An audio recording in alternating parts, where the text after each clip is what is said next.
Hi study mates, welcome back with Let's Study Career, empowering you to unlock your best career journey. Nah, hari ini kita akan belajar kemampuan verbal khususnya pada subtopik konjungsi.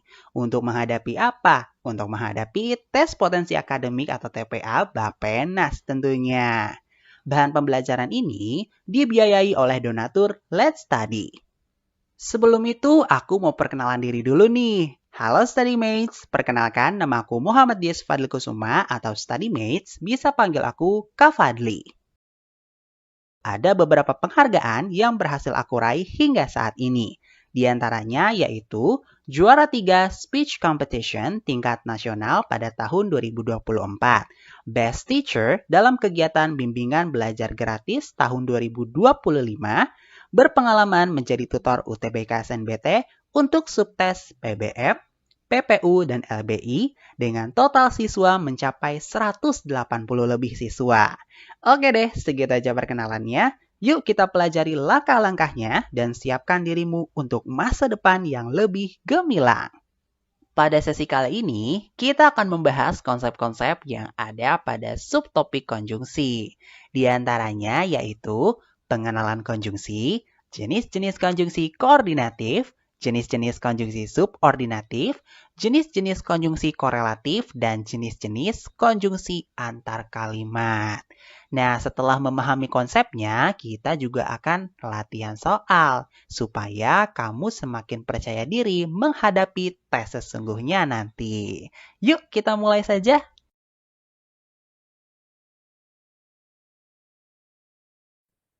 Oke, study mates, kita mulai dengan konsep yang pertama.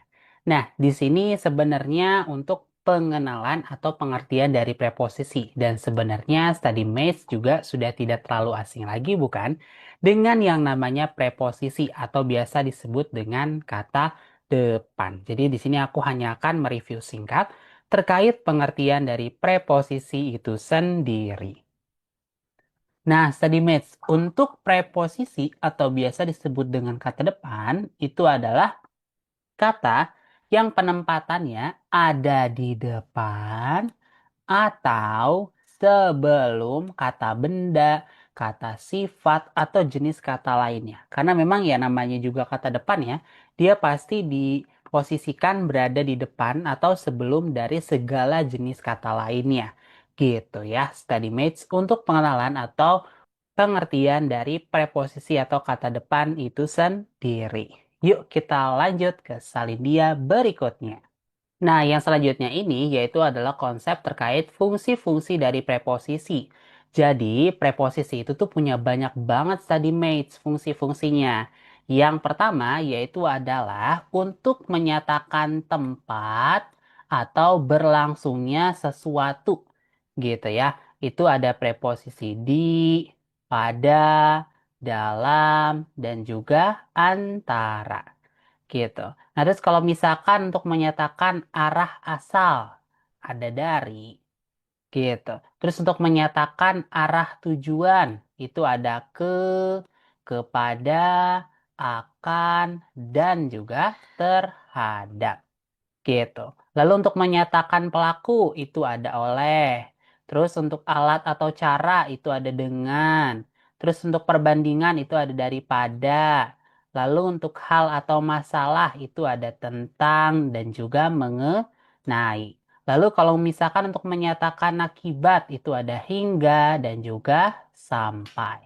Lalu untuk menyatakan maksud ataupun tujuan itu bisa menggunakan preposisi untuk, buat, guna, demi, ataupun bagi. Nah itu dia ya fungsi preposisi. Kita lanjut study mates. Nah, kalau misalkan tadi kita ngobrolin terkait fungsi-fungsi dari preposisi, yang selanjutnya yang akan aku bahas yaitu adalah terkait aturan penulisan dari preposisi itu sendiri. Karena nggak jarang, aturan penulisan preposisi ini tuh masih sering ditanyakan atau masih sering salah pengaplikasiannya di dalam kehidupan sehari-hari. Nah, aturan yang pertama yaitu adalah aturan penulisan preposisi yang harus dipisah. Nah, yang harus dipisah itu seperti apa sih, Kak? Nah, preposisi itu harus dipisah kalau misalkan preposisinya seperti di, ke ataupun dari menyatakan tempat. Gitu. Dia wajib banget dipisah ya study mates karena kan dia menyatakan tempat. Gitu. Nah, contohnya seperti apa untuk preposisi yang penulisannya harus dipisah? Yang pertama, buku itu ada di meja ruang tamu. Nah, di sini kan preposisi di ya, dia harus dipisah karena menyatakan tempat. Yang selanjutnya, besok saya akan pergi ke pasar membeli sayur. Nah, ini kata ke, preposisi ke. Karena menyatakan tempat, maka dia harus dipisah. Gitu. Dia baru saja pulang dari sekolah. Nah, ini juga nih, preposisi dari. Nah, karena menyatakan tempat, tempatnya di mana? Sekolah, maka dia harus dipisah dalam penulisannya. Oke, kita lanjut. Nah, yang selanjutnya yaitu adalah penulisan preposisi yang harus digabung. Nih, kalau misalkan tadi itu dia harus dipisah, yang selanjutnya ini harus digabung. Yaitu apa yang membedakan antara yang dipisah dengan yang digabung? Kalau yang dipisah tadi itu dia untuk menyatakan tempat, sementara kalau yang digabung di sini itu dia untuk merupakan imbuhan. Gitu. Jadi dia berbeda ya study mates. Dia itu adalah sebagai imbuhan. Nih, bentar aku hapus dulu ya. Nah, nih yang ini nih. Nah, karena dia menyatakan imbuhan, maka dia harus digabung letaknya. Contohnya seperti apa kalau di dalam kalimat? Contohnya seperti ini. Apel itu dimakan Siska. Nah, di sini untuk preposisi di itu harus digabung dengan kata makannya. Gitu, karena dia sudah bukan preposisi lagi, tetapi sebagai imbuhan. Gitu. Nah, ini ya, ada trik yang bisa digunakan untuk mengenali hal ini. Gitu. Kalau misalkan dia sebagai imbuhan, untuk yang di ini ya, itu biasanya kata belakangnya atau jenis kata selanjutnya yaitu adalah kata kerja. Nih, aku ganti dulu ya biar lebih terlihat jelas gitu. Nah, makanya setelah kata di atau preposisi di, kalau misalkan memang dia untuk imbuhan, maka setelahnya itu adalah kata kerja. Lanjut. Saya memberikan surat kepada teman saya. Nah, di sini preposisi ke itu sudah tidak ada lagi karena dia bergabung dengan si kata kepada ini. Gitu. Jadi dia bukannya preposisi ke ditambah pada ya, bukan. Gitu. Tapi sudah satu kesatuan yang dia merupakan imbuhan. Gitu. Nah, terus habis itu dia lebih suka bermain bola daripada membaca buku. Nah, ini juga sama. Gitu ya, study mates. Nah, kita lanjut ke materi selanjutnya. Nah, yang selanjutnya ini yaitu adalah penulisan preposisi kalau dia ditempatkan sebagai judul. Nah, biasanya kan study mates suka nih ya ngelihat di jurnal-jurnal atau misalkan daftar pustaka dari penulisan artikel tertentu. Nah, kalau misalkan di dalamnya itu terdapat preposisi di dalam judulnya ya, gitu, terdapat preposisi, itu dia penulisannya harus menggunakan huruf kecil. Gitu. Kecuali apa? Kecuali kalau misalkan dia terletak di awal judul. Maka dia harus menggunakan huruf kapital. Contoh penggunaannya seperti apa, Kak? Nah, contoh penggunaannya seperti ini. Keindahan alam di Taman Nasional Gunung Gede. Nah, karena dia letaknya di tengah-tengah gini ya, study mates, maka dia penulisannya harus menggunakan huruf kecil, bukan huruf kapital. Yang selanjutnya, dari Yogyakarta ke jalan lain ke Rusia. Nah, di sini nih letak preposisinya ada di awal. Ingat ya, ini pengecualian. Kalau letaknya di awal, maka dia harus tulis dengan huruf kapital. Sementara yang ada di tengah-tengah, yaitu ada ke dan juga ke lagi, dia ditulis dengan huruf kecil atau huruf biasa. Oke, kita lanjut. Nah, yang selanjutnya yaitu adalah konsep terkait jenis-jenis kata depan. Ini ya, ternyata kata depan tuh memiliki jenis-jenisnya tersendiri. Dari yang pertama yaitu adalah preposisi tunggal. Gitu, atau istilahnya preposisi yang hanya terdiri dari satu kata saja. Gitu. Yang pertama itu adalah preposisi yang berupa kata dasar. Contohnya ada di, ke, dari, akan, antara, bagi, buat, demi, dengan, dan lain sebagainya. Nah, itu yang pertama. Yang selanjutnya yaitu adalah preposisi yang berupa kata berafiks. Ingat, kata berafiks itu kan berarti apa? Yaitu adalah kata berimbuhan. Ya, kalau letakkan di mana ya? Sini saja, coba. Oh, tidak terlihat ya. Kita aku letakkan di sini nih. Berafiks itu sama aja berimbuhan. Gitu. Berarti nanti kalau misalkan study mates ketemu ada tulisannya berafiks. Nah, berafiks ini maksudnya apa sih? Nah, itu sama saja dengan berimbuhan. Contohnya apa? Ada bersama, beserta, menjelang, menuju, menurut, sekeliling, dan masih banyak lagi. Nah, itu dia ya study mates untuk jenis yang pertama. Kita lanjut. Nah, jenis yang selanjutnya yaitu adalah preposisi gabungan. Nah, kenapa disebut gabungan? Ya, karena dia terdiri dari dua preposisi. Nah, ini juga dibagi lagi jenisnya. Yang pertama yaitu adalah preposisi yang berdampingan.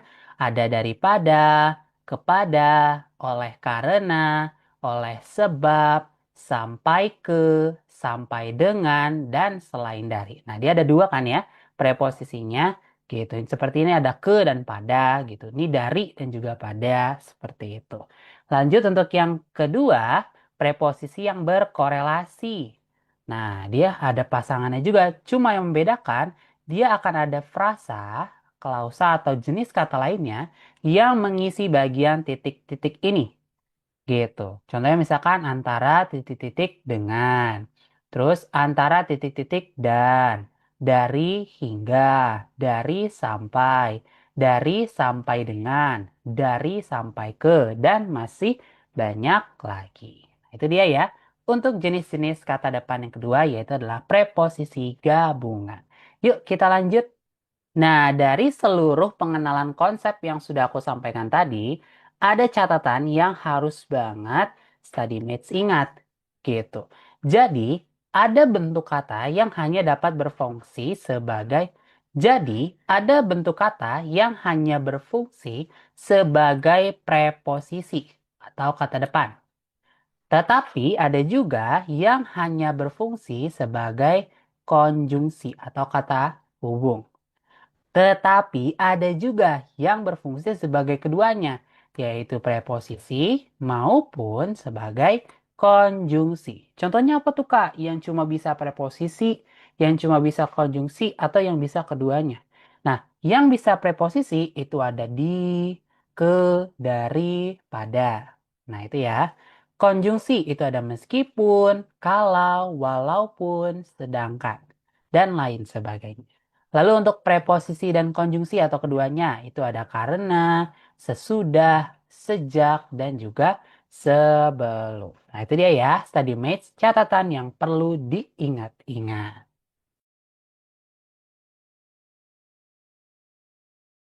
Setelah tadi study mates menyimak bersama terkait pembahasan konsep-konsep yang ada pada subtopik preposisi, selanjutnya kita akan terjun ke latihan soal. Biar study mates lebih mantep lagi nih untuk bisa memahami materi subtopik preposisi itu sendiri. Dan study mates dipersilakan saja ya kalau misalkan nanti mau di pause dulu videonya untuk dijawab dulu nih. Kira-kira ini jawabannya apa? Baru nanti didengarkanlah pembahasannya terkait soal-soal ini. Aku telah menyiapkan sekitar 10 soal untuk kita bahas bersama nantinya.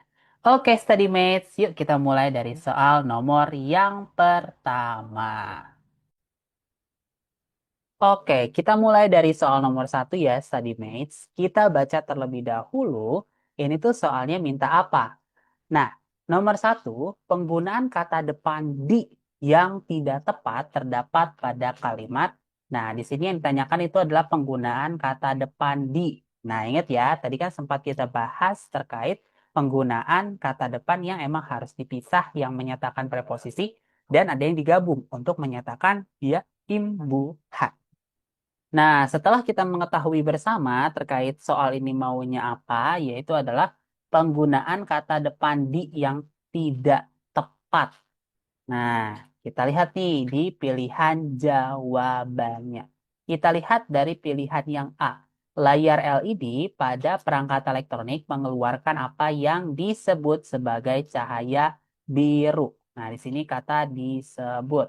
Oke, yang B. Tidak seperti namanya, cahaya biru yang dipancarkan dari layar elektronik banyaknya justru berwarna putih terang.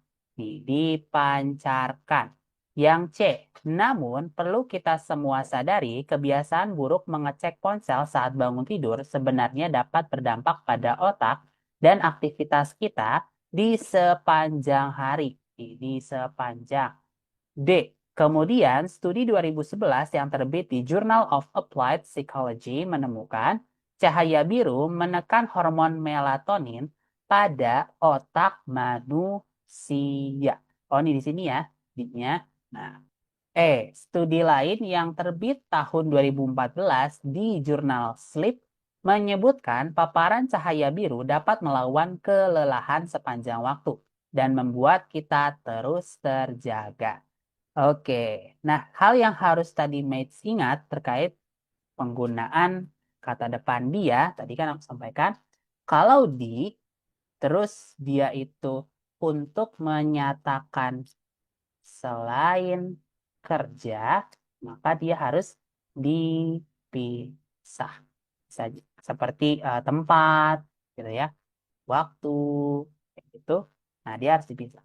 Tetapi kalau di, terus ditambah dengan kata kerja, maka dia akan berubah menjadi imbuhan, gitu. Maka dia harus digabung, gitu ya. Harus digabung. Nah, dari beberapa hal yang sudah kita temukan di pilihan jawabannya, kira-kira pilihan jawaban mana sih yang tidak tepat? Nah, kita lihat yang A. Di sini pada kata disebut. Nah, itu sudah tepat ya study mates karena kan dia masuknya ke syarat yang ini nih, ditambah kata kerja.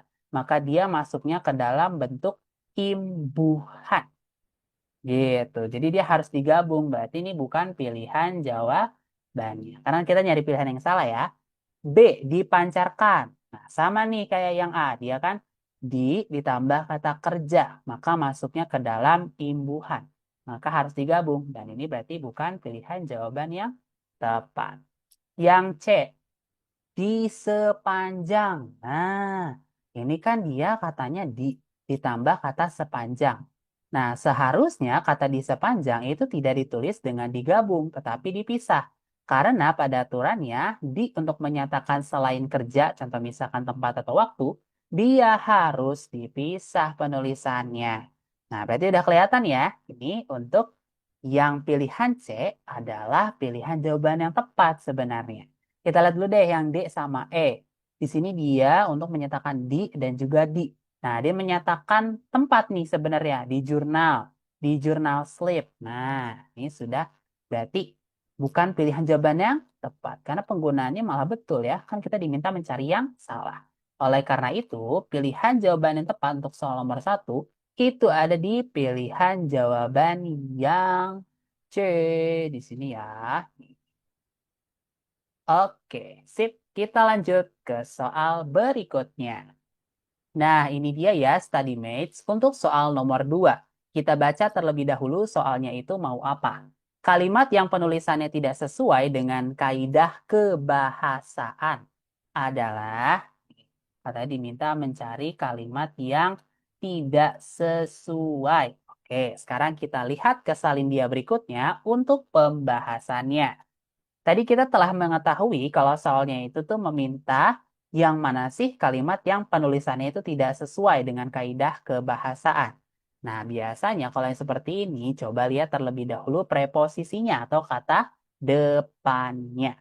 Nah, kita lihat ya. Dari pilihan yang A. Untuk kali pertama, para astronom menemukan uap air di atmosfer sebuah planet yang nan jauh di konstelasi Leo. Nih, ini ada kata di dan juga di. Gitu. Nah, terus yang lanjut B. Ini adalah planet berpotensi huni pertama yang temperaturnya tepat. Dan kini kita tahu di sana ada air. Oke.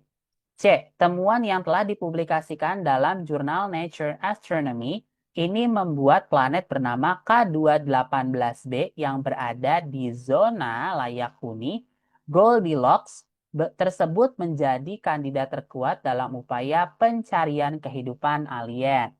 Oke. D. Dalam kasus ini, tim peneliti dari UCL menggunakan Hubble untuk mengobservasi K218b. Lebih tepatnya, cahaya bintang dari planet kerdil merah yang diorbit oleh K218b. Ini ada kata dari sama di orbit. Nah, terus kita lihat di sini yang E. Ini menunjukkan adanya uap air di K218b pada kadar 0,01 hingga 50%. Nah, di sini sudah aku tandai ya penggunaan preposisinya dari yang A hingga yang E. Ingat, ini masih seputar preposisi di ternyata karena lebih banyak yang muncul di sini adalah di daripada yang ke ataupun dari. Nah, kalau misalkan aku jabarkan kembali ya terkait penggunaan preposisi di. Kalau di ditambah dengan kata selain kata kerja ya. Nah, itu berarti dia masuknya ke preposisi dan harus bisa. Tapi kalau misalkan di ditambah kata kerja, maka dia masuknya ke imbuhan. Jadi harus digabung. Gitu. Nah, sekarang kita lihat di antara pilihan-pilihan ini, yang mana penulisannya yang masih tidak sesuai. Yang A, di sini di, gitu ya. Dia menyatakan tempat. Nah, itu sudah tepat. Nah, yang B, di sini ada kata di sana. Nah, untuk penulisan kata di sana, itu seharusnya bukan digabung ya. Di sana yang seperti ini itu salah. Yang tepat itu adalah di spasi sana. Nah, ini yang tepatnya. Nah, sebenarnya udah kelihatan ya yang mana pilihan jawaban yang tepat untuk soal nomor 2 ini. Nah, kita lihat dulu deh yang lainnya. Untuk pilihan yang ini nih, yang C. Nah, untuk pilihan yang C di sini ada kata di. Nah, itu sudah tepat. Terus dari, terus diorbitkan. Nah, itu sudah tepat juga ya, karena diorbitkan di sini kan dia digabung ya, karena memang merupakan kata kerja, kata si orbit di sini. Nah, itu sudah tepat. Terus di, nah ini menyatakan tempat juga. Nah, dia harus dipisah, gitu.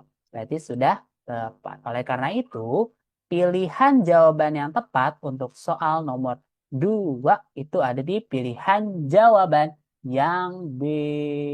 Gitu, yang tidak tepatnya ya. Gitu. Sip, oke. Kita lanjut ke soal berikutnya. Nah, ini dia soal nomor 3. Kita baca terlebih dahulu soalnya. Kata bercetak tebal yang menunjukkan kesalahan terdapat pada kalimat mana? Nah, berarti kalau yang seperti ini, study mates gak usah baca kalimatnya secara utuh. Cukup perhatikan kata-kata yang memang dicetak tebal. Di sini ada berserakan, terus di sebagian, di sana, menetap, dan di dataran. Kira-kira yang mana sih yang menunjukkan kesalahan dalam penulisannya? Oke, kita menuju ke salin dia berikutnya untuk pembahasannya.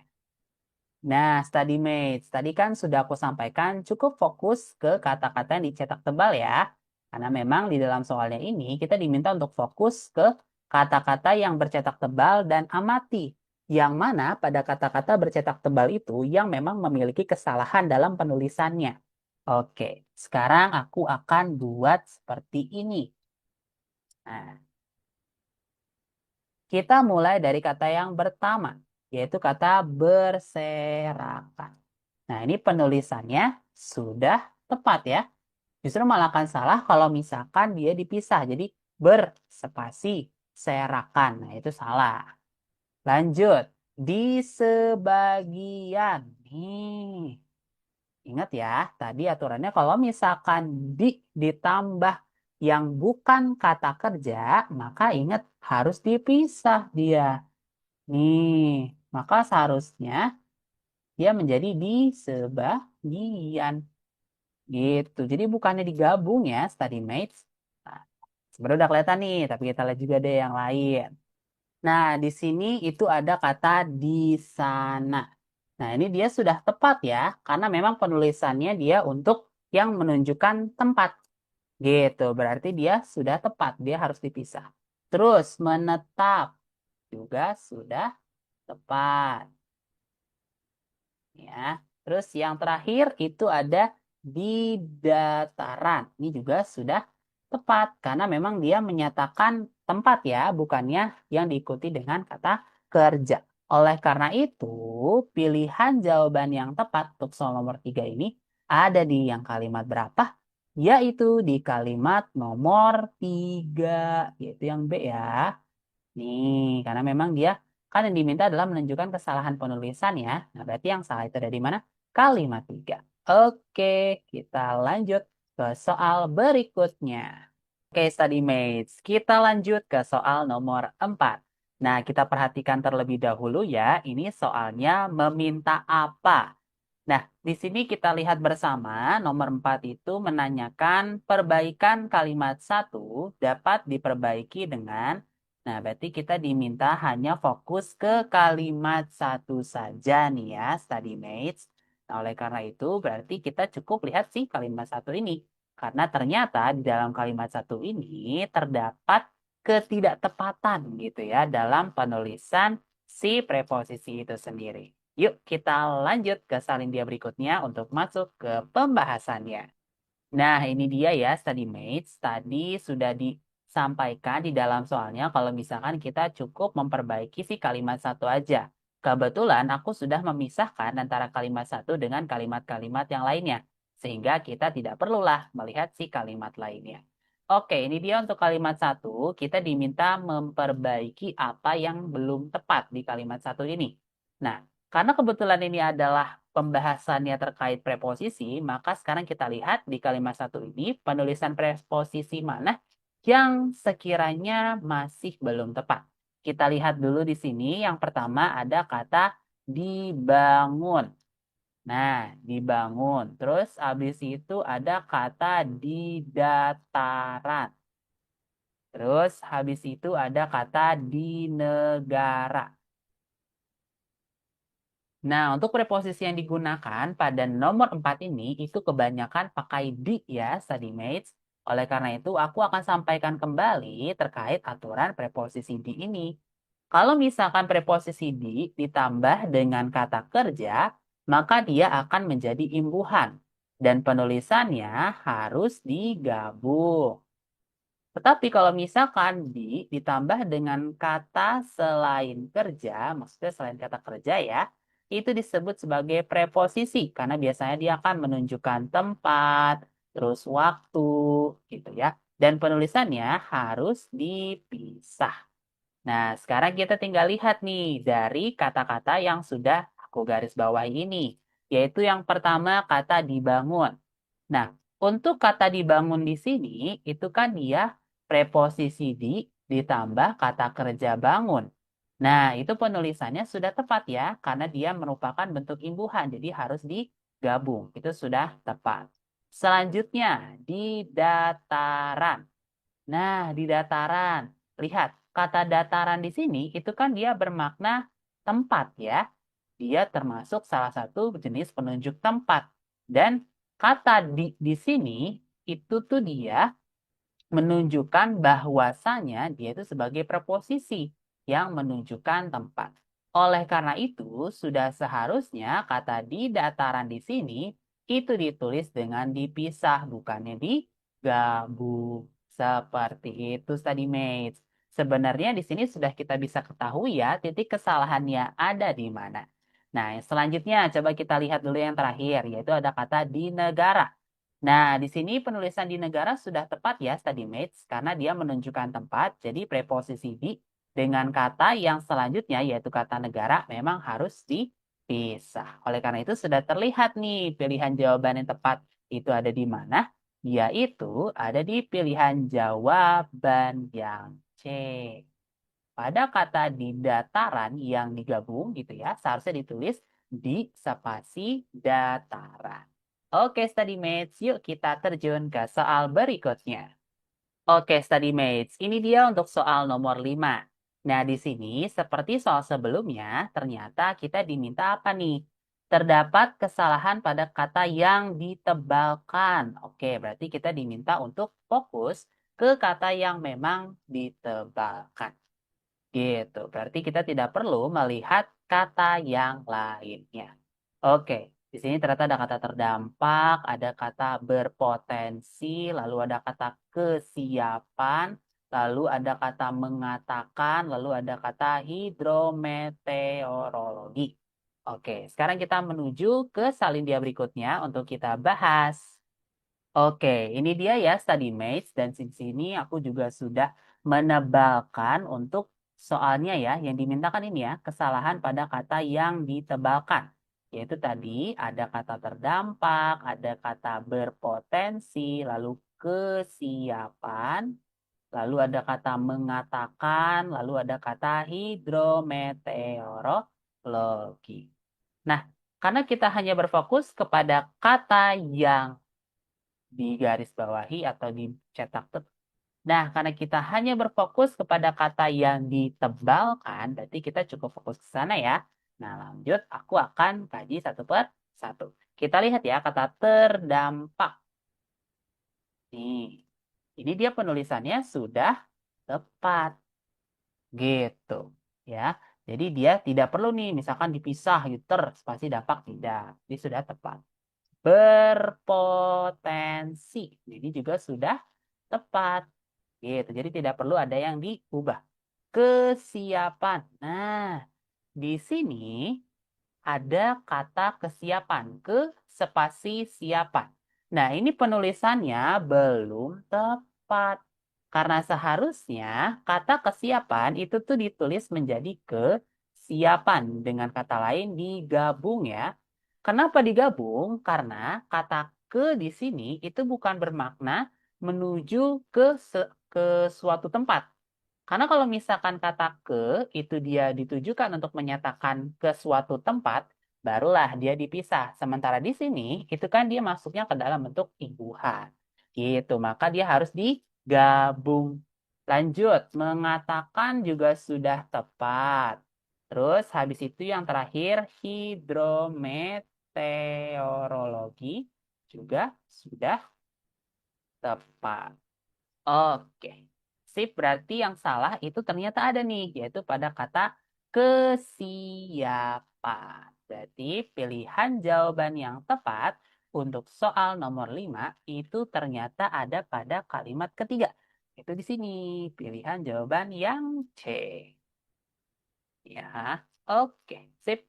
Kita lanjut ke soal berikutnya. Oke, study mates. Ini dia untuk soal nomor 6. Kita lihat terlebih dahulu, ini soalnya meminta kita apa? Penggunaan kata depan yang salah ditujukan pada kalimat oke.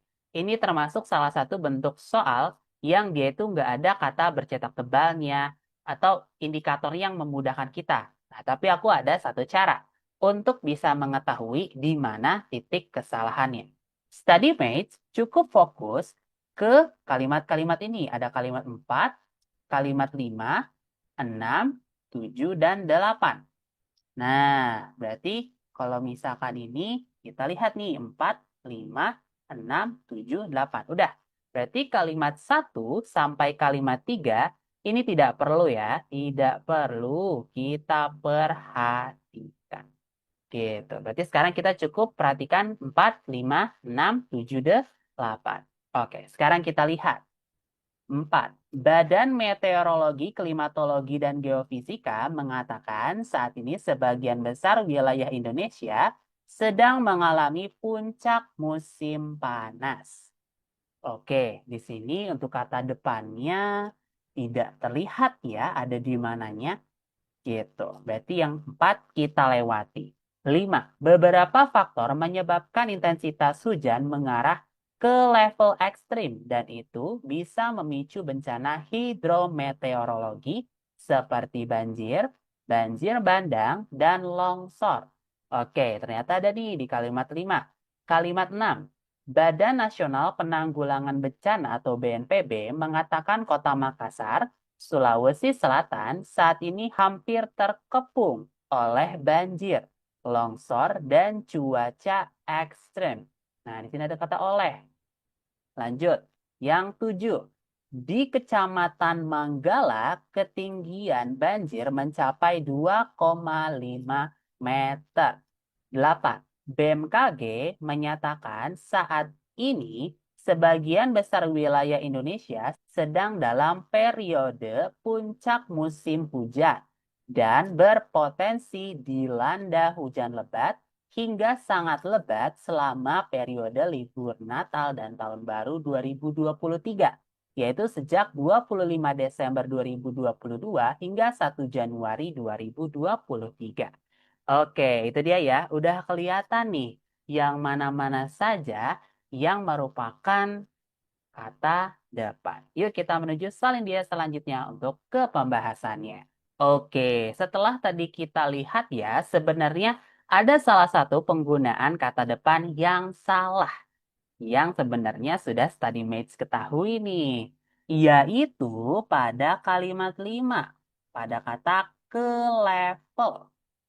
Nah, perlu kita ketahui bersama pula untuk preposisi ke itu kan dia menyatakan perpindahan ke suatu tempat gitu atau bisa juga ke status tertentu gitu. Nah, kalau misalkan kita lihat di sini penulisan kata ke level itu tidak tepat gitu. Karena seharusnya apa? Seharusnya dipisah. Nih, menjadi ke level. Gitu ya, ini yang tepat. Oleh karena itu, untuk nomor 6, pilihan jawaban yang tepat itu ada di mana? Yaitu ada di pilihan jawaban yang B, yaitu kalimat 5. Oke, study mates. Itu dia untuk soal nomor 6. Selanjutnya, kita ke soal nomor 7. Oke, study mates. Ini dia untuk soal nomor 7 dan kita lihat soalnya ya. Kalimat yang menggunakan kata depan tidak tepat ditunjukkan pada kalimat. Nah, di sini itu udah kelihatan juga nih ya kalimat-kalimat yang harus kita teliti. Jadi, study mates cukup lihat kalimat-kalimat ini saja. Ada kalimat 5, 8, 6, 7, dan 10. Kita lihat dari yang paling terkecil, kalimat 5. Sini ya. Fajarian terbilang tampil impresif di tahun 2022 setelah sempat menuai hasil buruk di beberapa turnamen di awal tahun. Oke, lanjut ke 6. Ya. Fajarian memenangkan Denmark Open, Malaysia Master, Indonesia Master, dan Swiss Open.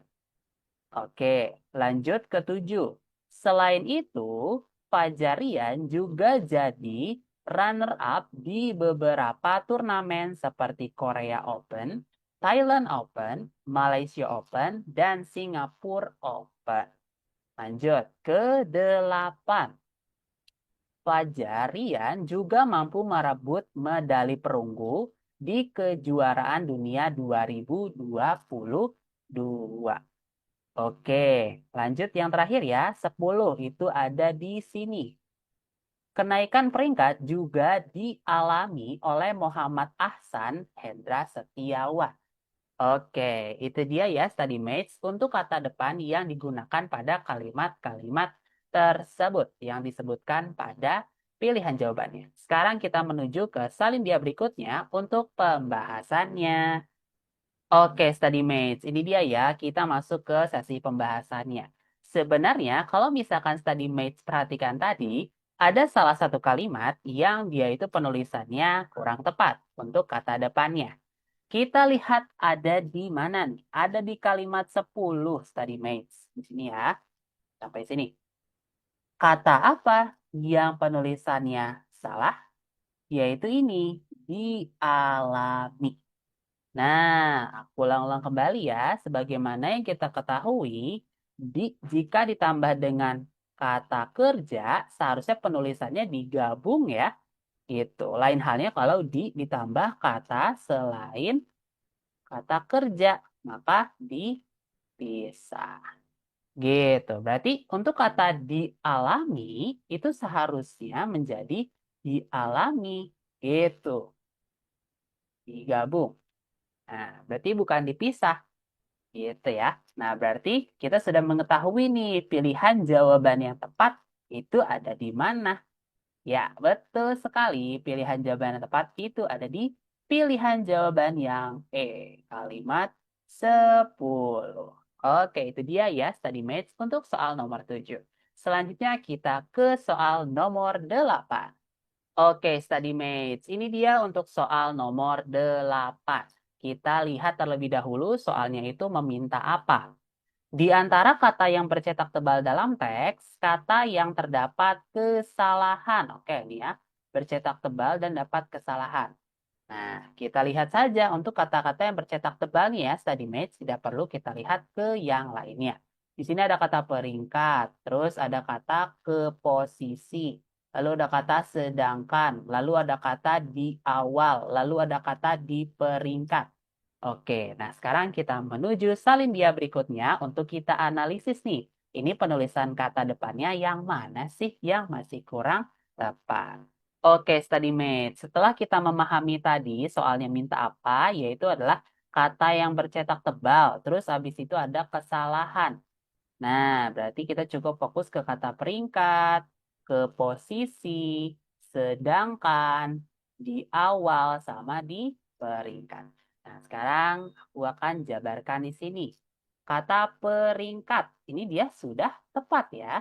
Karena dia tidak ada penggunaan preposisinya. Gitu.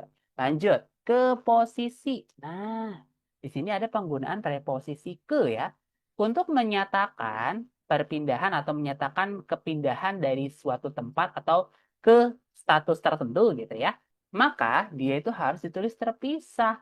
Gitu. Jadinya seharusnya ke posisi gitu ya, bukannya digabung. Nah, sebenarnya udah kelihatan nih ya. Dari sini untuk pilihan jawaban yang tepat itu yang mana. Lanjut. Sedangkan ini sudah tepat. Terus habis itu di awal juga sudah tepat ya. Karena dia termasuk ke dalam bentuk preposisi. Jadi bukan imbuhan. Karena dia termasuk preposisi, maka dia harus dipisah. Lanjut di peringkat. Nah, ini juga sudah tepat. Oke, study mate. Berarti kalau begitu, kita sudah bisa menemukan nih ya, pilihan jawaban yang tepat itu ada di mana, yaitu yang pilihan jawaban yang 11 ini, yang B ya. Oke, tulisin dulu. Oke, itu dia ya study mate untuk soal nomor 8. Sekarang kita lanjut ke soal nomor 9. Oke, ini dia ya study mates untuk soal nomor 9. Kita fokus terlebih dahulu ke pertanyaannya, dia minta apa? Penggunaan kata depan yang salah terdapat pada kalimat. Oke, lagi-lagi ketemu soal tipe seperti ini ya. Berarti study mates cukup fokus ke kalimat 4, 3, 6, 2, dan juga 1. Gitu. Berarti kita lihat dari yang paling terkecil dulu nih, yaitu adalah kalimat 1, berada di sebelah sini. Pemerintah Belanda melalui Perdana Menterinya, Pak Rutte, secara resmi meminta maaf atas perannya dalam, ini atas termasuk dalam preposisi ya, dalam 250 tahun perbudakan dan perdagangan budak. Oke, itu yang nomor 1. 2, Perdana Menteri Mark Rutte secara tegas mengatakan mengakui bahwa perbudakan adalah kejahatan terhadap kemanusiaan. Oke, ini aman ya. Yang kalimat ketiga, Rutte tetap menyampaikan permintaan maafnya meskipun beberapa kelompok aktivis di Belanda dan bekas jajahan Belanda telah mendesaknya untuk menunggu hingga 1 Juli tahun depan. Peringatan penghapusan perbudakan 160 tahun lalu. Oke, lanjut ke yang keempat. Aktivis menganggap tahun depan adalah peringatan 150 tahun karena Banyak orang yang diperbudak, dipaksa untuk terus bekerja di perkebunan selama 1 dekade setelah penghapusan. Lanjut ke yang keenam. Di sisi lain, permintaan maaf secara resmi tersebut tidak mendapatkan dukungan hampir separuh orang Belanda. Oke, nah itu dia ya. Untuk kalimat-kalimat yang cukup StudyMates fokuskan untuk soal-soal yang tipenya seperti ini. Nah, sekarang kita menuju ke salindia berikutnya untuk masuk ke pembahasannya. Oke, ini dia ya StudyMates. Dan kalau misalkan tadi StudyMates perhatikan, ada salah satu kalimat yang dia itu tuh penulisannya salah untuk kata depannya ya. Yaitu pada kalimat berapa? Kalimat 6 StudyMates, yaitu pada kata di sisi. Ingat loh, untuk penggunaan kata di. Di, kalau misalkan kata kerja tambah kata kerja, itu kan akan berubah menjadi imbuhan. Nah, maka dia harus ditulis dengan cara digabung. Lain halnya kalau misalkan di ditambah kata selain kata kerja. Gitu, maka dia akan menjadi preposisi karena biasanya akan menyatakan atau menunjukkan tempat gitu atau waktu gitu atau bagian juga bisa. Nah, kalau yang seperti ini maka kata di sisi gitu ya, di sisi seharusnya ditulis di sisi dengan cara dipisah gitu, bukannya digabung ya study mates. Nah, oleh karena itu sebenarnya kita udah ketahuan nih ya. Berarti benar untuk yang kalimat 6 itu adalah kalimat yang penggunaan kata depannya salah.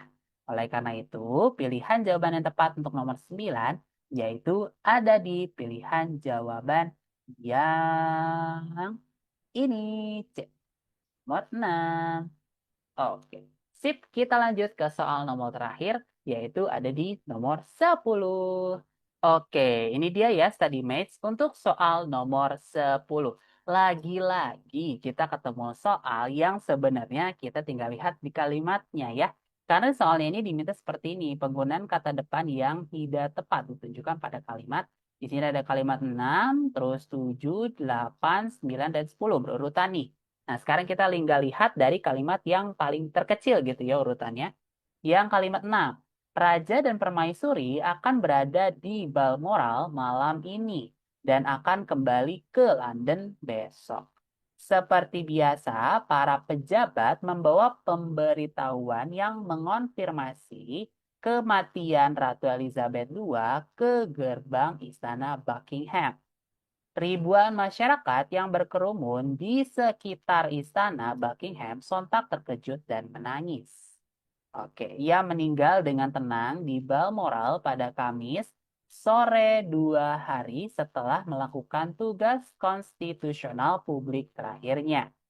Nah, 10. Sang Ratu melaksanakan penunjukan Perdana Menteri ke-15 dari 70 tahun pemerintahannya. Oke, itu dia ya study mates untuk beberapa kata depan atau preposisi yang aku tandai. Sekarang kita masuk ke salin dia berikutnya untuk masuk ke pembahasan. Nah, ini dia ya study mates untuk soal nomor 10 tadi.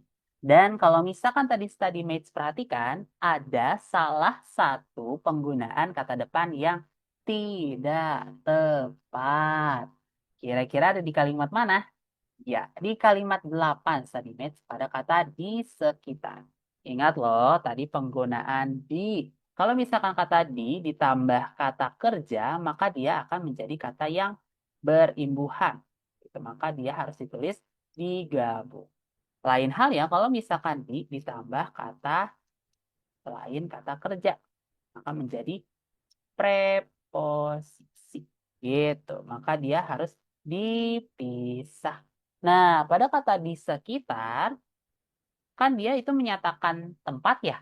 Nah, sudah sewajarnya untuk menyatakan tempat, itu dipisah tulisnya. Jadi di sekitar dengan cara dipisah.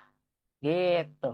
Nah, oleh karena itu berarti untuk penggunaan kata depan yang tidak tepat gitu ya pada soal nomor 10 ini ada pada kalimat berapa? Iya, kalimat yang ke-8 di pilihan jawaban yang C. Oke deh, study mates. Itu dia tadi pembahasan latihan-latihan soal terkait subtopik preposisi. Semoga StudyMates dapat memahami ya setiap penjelasan-penjelasan yang aku sampaikan. Oke, StudyMate, setelah tadi menyimak seluruh penyampaian konsep dan juga latihan soal, ada dua hal yang akan aku sampaikan kepada StudyMate dan ini merupakan hal yang cukup penting, khususnya pada subtopik preposisi. Yang pertama, StudyMate harus memperhatikan aturan penulisan preposisi yang merupakan imbuhan dan juga yang tidak. Yaitu apa tadi? Yaitu adalah si preposisi di, ke, dan juga dari. Gitu. Karena memang yang lebih sering itu adalah yang preposisi di ya, study mates. Jadi kalau misalkan yang ditambahin kata kerja, dia harus digabung. Tetapi kalau misalkan dia bukan kata kerja, maka dia harus dipisah. Lalu yang kedua, ingat-ingat makna setiap preposisi agar tetap mempertahankan kalimat menjadi tetap efektif. Gitu. Jadi kalau misalkan study mates masukkan preposisi yang kurang tepat, nah, maka akan menyebabkan makna kalimatnya juga menjadi aneh. Menjadi disebutnya kalimat tidak efektif. Oke, itu dia ya StudyMates. Dua hal yang harus aku sampaikan kepada StudyMates biar nggak kegocek lagi nanti kalau misalkan ngerjain latihan soal yang membahas terkait subtopik preposisi. Great job, study mates. Kamu sudah mengambil langkah penting hari ini untuk membangun masa depanmu. Terima kasih kepada donatur Les Study yang sudah membiayai dalam produksi materi ini. Kalau study mates merasa terbantu dengan konten dari Let's Study, kamu bisa mendukung kami agar bisa terus menghadirkan lebih banyak materi bermanfaat. Kamu bisa berdonasi seikhlasnya untuk membantu pengembangan Let's Study ke depan. Kalau belum bisa berdonasi, no worries. Kamu juga bisa bantu Les Study dengan share platform ini ke teman-temanmu atau membagikan info Les Study di media sosial kamu. Every little support means a lot. Jangan lupa follow akun Let's Study di Instagram, Twitter, dan TikTok supaya kamu nggak ketinggalan konten-konten keren lainnya. Terima kasih banyak sudah belajar bareng Let's Study Career. Sampai jumpa di video berikutnya. Terus semangat study mates. Dadah!